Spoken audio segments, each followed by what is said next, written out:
नमस्कार दोस्तों। एक बार फिर से आपका स्वागत है AR mathematics academy YouTube channel के ऊपर। तो दोस्तों हम बीएससी पार्ट सेकंड के अंदर चल रहे थे, जिसमें अपन ने डिफरेंशियल इक्वेशन पढ़ रहे थे। डिफरेंशियल इक्वेशन का चैप्टर नंबर 2 जो अपने यूनिट नंबर 2 में आता है वो अपन आगे कंटिन्यू करते हैं, जहाँ पे अपन ने लास्ट जो लेक्चर था उसमें छोड़ा था। तो अब हम पढ़ते हैं दोस्तों, एक तो लैग्रांज का समीकरण और एक क्लेरो का समीकरण। वेरी वेरी इंपॉर्टेंट है कंपटीशन के लिए। यहाँ से कंपटीशन में ज़रूर क्वेश्चन आता है, एमएससी एंट्रेंस में भी आता है।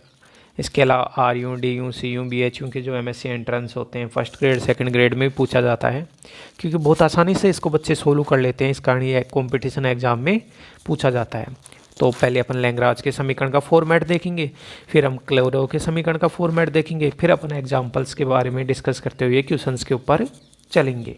ठीक है दोस्तों, तो मैं लिखता हूँ लैग्रांज का समीकरण। लैग्रांज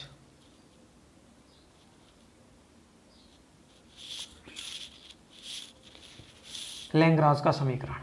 एक तो आपको इसका फॉर्मेट याद रखना है कि लैग्रांज का समीकरण क्या होता है। लैग्रांज का जो समीकरण होता है y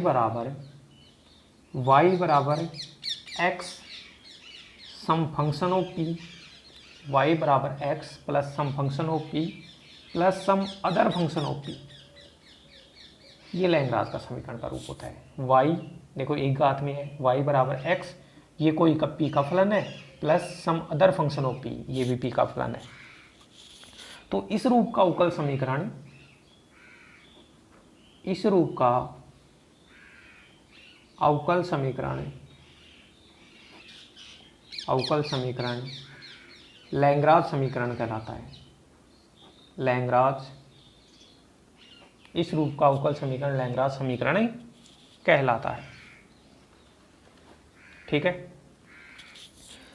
अब जैसे इस लैग्रांज समीकरण को हल करना है तो क्या करेंगे। इस समीकरण y एक घात में है तो y के लिए हल करने योग्य मान लेते हैं। इसको y के लिए हल करने योग्य मान लेते हैं तो मान लेते हैं कि भाई समीकरण एक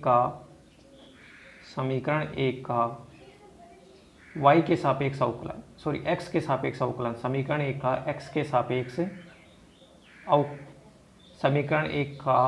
के सापेक्ष अवकलन अगर आप अवकलन करोगे तो ये बनेगा dy बाई डी एक्स बराबर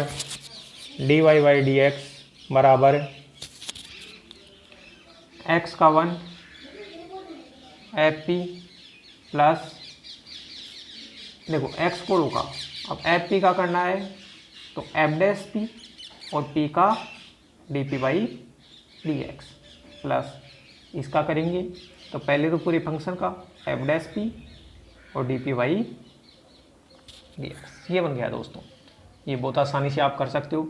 और D Y by D X को बोला जाता है पी। क्या बोला जाता है? पी।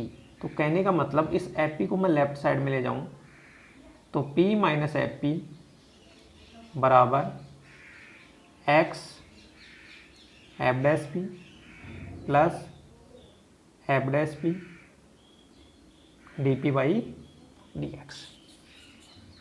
तो जो D P by D x है उसका मान है p माइनस एफ पी बटे एक्स एफ डैश पी, इसको भाग में भेज दिया, plus F dash P. Okay, अब इसको लीनियर बनाने की कोशिश करते हैं तो ये तो p में तो लीनियर बन नहीं रहा, तो एक बार इसको उल्टा कर देते हैं। D x upon d p करूँगा तो x f dash p plus capital f dash p बटे p माइनस एफ, इसको लेफ्ट साइड में ले जाऊंगा तो d x upon d p minus x f dash p upon p minus f p बराबर f dash p upon p minus f p. ये बन गया। अब देखो ये x के अंदर अपना लीनियर डिफरेंशियल इक्वेशन है, x के अंदर लीनियर डिफरेंशियल इक्वेशन है, तो बहुत आसानी से इसको सोल्व कर लेंगे। इसको समीकरण नंबर 2 दे देता हूँ। तो मैं क्या लिखूँगा, समीकरण 2 x में रेखिक अवकल समीकरण है, लीनियर डिफरेंशियल इक्वेशन है, समीकरण 2x में रेखिक अवकल समीकरण है, रेखिक अवकल समीकरण है। तो इसको हल कर लेंगे x के लिए। तो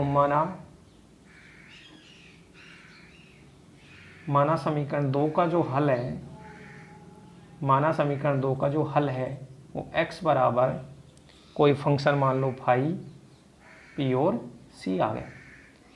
ये समीकरण 2 का मैंने हल कर दिया, ठीक है। अब क्या करेंगे कि ये समीकरण नंबर 3 और ये गिवन इक्वेशन जो अपने को दिया था, ये समीकरण 1 और 3 से p को हटा देंगे अगर संभव हो तो, ठीक है। तो मैं लिख देता हूँ यहाँ पे 2 केस हैं यहाँ से पॉसिबल। यदि समीकरण 1 व 3 से, यदि समीकरण 1 व 3 से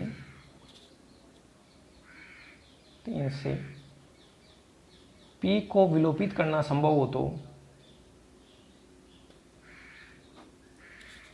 p को विलोपित करना संभव हो तो p के विलोपन से, तो p के विलोपन से दिए गए अवकल समीकरण का, दिए गए अवकल समीकरण का हल प्राप्त होता है।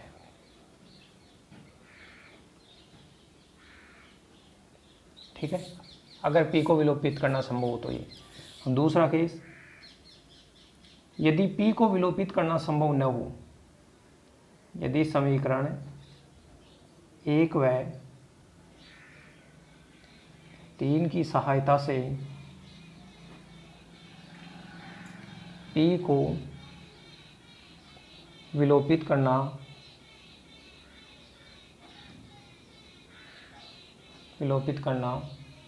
संभव न हो तो,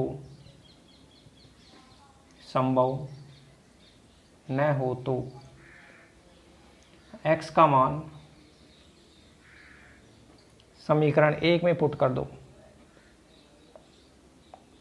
x का मान समीकरण 1 में पुट करने पर, अब देखो समीकरण 1 क्या था, y बराबर x f p plus capital f p. ठीक है दोस्तों, y बराबर x का मान some function of p and c f p plus capital f p, इसको दे दिया समीकरण 4। तो यहाँ से x का मान उठा के यहाँ रख दिया तो ये बन गया। तो मैं बोल दूंगा समीकरण नंबर 3 व 4, समीकरण 3 व 4 मिलकर समीकरण 3 व 4 मिलकर गिवन डिफरेंशियल इक्वेशन का सॉल्यूशन प्रदान करते हैं। समीकरण 3 और 4 मिलकर गिवन डिफरेंशियल इक्वेशन का सॉल्यूशन प्रदान करते हैं। अगर p को विलुप्त करना संभव है, जैसे अभी तक अपन पढ़ते आए हैं, अगर p को विलुप्त करना संभव है तो p को विलुप्त कर देंगे और अगर p को विलुप्त करना संभव नहीं है तो आप x का मान गिवन डिफरेंशियल इक्वेशन में रख दो और y का मान, तो फिर बोल देंगे ये समीकरण नंबर जो 3 है और ये समीकरण नंबर 4 दोनों मिलकर गिवन डिफरेंशियल इक्वेशन का सॉल्यूशन है प्रदान करते हैं। तो ये तो है लैग्रांज रूप जो अपने को पढ़ना है। अब आगे चलते हैं, अपने एक अपने को पढ़ना है दोस्तों क्लेरो का समीकरण। तो एक बार इसको भी देखना। क्लेरो का जो समीकरण है वो लैग्रांज के समीकरण का ये एक स्पेशल केस है। तो मैं लिखता हूं यहां क्लेरो का समीकरण। ये लैग्रांज के समीकरण का स्पेशल रूप है। क्यों बोल रहा हूं मैं, क्योंकि ये जो समीकरण होता है y बराबर x, अब लैग्रांज के समीकरण में यहाँ कोई फंक्शन ऑफ p आता है, लेकिन फंक्शन ऑफ p की जगह केवल p आ जाता है और फिर ये कोई फंक्शन ऑफ p। देखो लैग्रांज का समीकरण क्या था, y बराबर x, ऐसे मान लो कि सम पहला function of p plus some function of other function of p, लेकिन यहाँ पे ये जो पहला फंक्शन है इसकी जगह केवल p आ जाता है, तो ये क्लेरो का समीकरण बन जाता है। इसका मतलब जो लैग्रांज के समीकरण था उसका एक स्पेशल रूप है क्लेरो का समीकरण। इसको डाल दिया इक्वेशन नंबर 1। समीकरण एक क्लेरो का अवकल समीकरण कहलाता है, क्लेरो का समीकरण कहलाता है। ठीक है, अब इसको सोल्व करने के लिए क्या करेंगे कि आप x के सापेक्ष अवकलन कर दो। तो समीकरण एक का x के सापेक्ष अवकलन करने पर, x के सापेक्ष अवकलन करने पर, अवकलन करने से ये बनेगा dy बाई डी एक्स, उसको नाम दे दिया p बराबर, p को रोका x का 1, x को रोका dp by D x, plus ये बना F dash P dp by D x. ठीक है, अब देखो ये p से तो p कट गया, तो कुल मिला के ये बना x plus F dash P और ये dp बाई डी एक्स है भाई, इससे तो ये कैंसिल हो ही गया ना, और dp बाई डी एक्स बाहर आ गया बराबर 0। अब इसको सोल्व करेंगे तो विचित्र हल आएगा, तो इस वाले फैक्टर को तो अपन छोड़ देंगे और इसको सोल्व करेंगे तो p बराबर, तो dp बाई डी एक्स बराबर 0, dp बराबर डी एक्स बराबर 0 इम्प्लाई p बराबर c, और c क्या है कांस्टेंट, तो p बराबर c कांस्टेंट आ गया। तो p बराबर c गिवन इक्वेशन में पुट करने पर p बराबर c गिवन इक्वेशन में पुट करो, गिवन इक्वेशन में पुट करो तो गिवन इक्वेशन क्या था, y बराबर X P plus some function of p, यही था ना। तो और p की जगह c पुट कर दो, और p की जगह c पुट करेंगे तो y बराबर बनेगा ये c x plus f c, c x plus f c, p की जगह c पुट कर दिया। तो दोस्तों याद रखना ये व्यापक हल आ गया क्योंकि c कांस्टेंट आ रहा है, ये गिवन अवकल समीकरण का व्यापक हल आ गया क्लेरो का समीकरण। तो डायरेक्ट क्या करना है कि क्लेरो का जो समीकरण अगर अपने को दिया है, क्लेरो के समीकरण का जो फॉर्मेट दिया है ये वाला, तो आप p की जगह सीधा c पुट कर दो, आंसर आ जाएगा। p की जगह सीधा c पुट करते ही आंसर आ जाएगा। और क्लेरो का समीकरण का क्वेश्चन है एग्जाम में बहुत बार आता है क्योंकि बहुत आसान है, आप p की जगह c पुट करते ही अपना आंसर आ रहा है, तो 1 मिनट में बहुत आसानी से अपन इसको कर सकते हैं। तो ये क्लेरो के समीकरण का फॉर्मेट मैंने बताया है, और इसको छोड़ेंगे, इसको क्यों छोड़ेंगे, क्योंकि यहाँ से विचित्र हल बनेगा और विचित्र हल अपन आगे पढ़ेंगे। तो दोस्तों इन दोनों मेथड्स को समझो आप, और फिर आप एग्जाम्पल पे कोशिश करना, आपसे हो उतने करना, और मैं अगले लेक्चर में आपको एग्जाम्पल से समझाऊंगा।